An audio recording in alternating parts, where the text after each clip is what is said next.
wala kuchengulula le temple dédié à l'adoration de leur Dieu. Hekalu yenye ya maabudu ya Mungu wao. Je reprends. Anaanza tena. Le thème est intitulé Kishimna inasema hivi, les ennemis qui se sont toujours opposés. Watu weko na pinga zaidi Aux serviteurs et aux servantes qui veulent construire batumishi banamuke na banaume wanapenda kujenga ou reconstruire le temple de Dieu wala kuchengulula kanisa ya Mungu, à l'adoration de leur divinité. kanisa ya maabudu ya kiroya. Si vous essayez d'analyser bien ce passage, Kama unachunguza kabisa hiyo andiko, la Bible est en train de nous présenter trois personnes. maandiko yanatupasia watu tatu. La Bible est en train de citer une personne qu'on appelle Sanballat. Maandiko yanataya mtu wanaita Sanabalat. La toute deuxième personne qu'on a citée, Na mtu wa pili il s'appelle Tobia. anamwita kwa jina la Tobia. Et la dernière personne, Na ule wa mwisho il s'appelle Néhémie. banamwita Nehemia. Je reprends.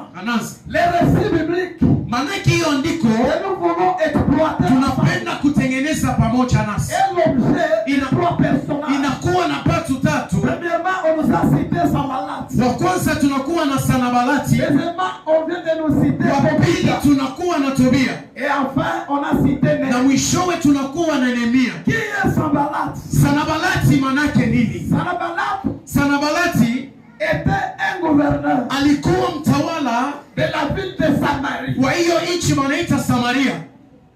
Ça, c'est sa toute première identité. Manake ilikuwa ni hatua yake ya Il kwanza. n'était pas n'importe qui, Asikukuwa mtu kawaida, mais il était un gouverneur lakini alikuwa mwanajeshi mtawala de la ville ou bien de la province de Samarie. wa hiyo town wanaita Samaria. La Bible l'appelle comme étant un Horonite. Lakini Biblia inamwita kama vile Eronito. C'est-à-dire il était un Horonite. Manake alikuwa Eronito. Qu'est-ce que signifie Horonite ou bien Horonite? Eronito wala Oronito. C'est-à-dire Sanballat était de la ville d'Horonaïm. Manake alikuwa kutokea kuinchi ya Noramia. La ville d'Horonaïm appartient au pays de Moab. Kwa hiyo nchi inapatikana katika mji wa Moab. Amen, amen. Amen. Directement on peut comprendre Manake tunapasha que kusikia Sanballat n'était pas un juif. asema Sanabalati hakukuwa Myuda, C'est quelqu'un qui est un étranger. alikuwa tu mtu wa nchi ya Il kigeni. s'est usurpé du pouvoir des Samaritains. Manake anatawala wa Samaria, Il est venu siéger à Samarie comme étant un gouverneur. anakuwa kutawala kama vile mtawala. Amen, amen.